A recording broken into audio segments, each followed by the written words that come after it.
Just in case you aren't aware, and you won't be if you watch the BBC probably, but the UK is still arming Saudi Arabia as they wage war with one of the poorest countries in the world, Yemen.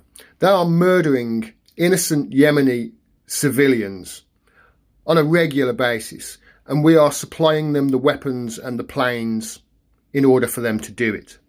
Now, I've done many videos in the past about Yemen, but one of the things that I've always tried to make a point of, apart from the fact that, innocent people are getting murdered here, is if we are enabling this, how can we have any moral standing in the world when it comes to pointing out violations elsewhere?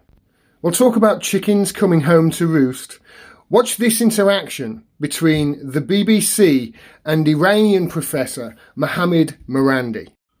When the world looks at what Iran is doing in terms of its political prisoners and in particular its treatment of foreign nationals inside your country, it doesn't see a Tehran government which appears to want to improve its human rights record.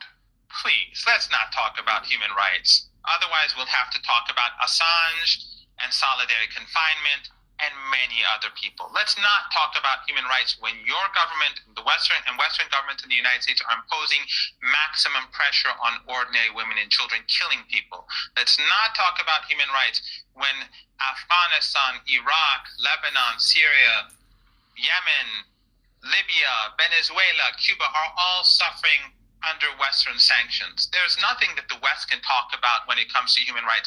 They are the enemy of human rights when it comes to our region and other parts of the world.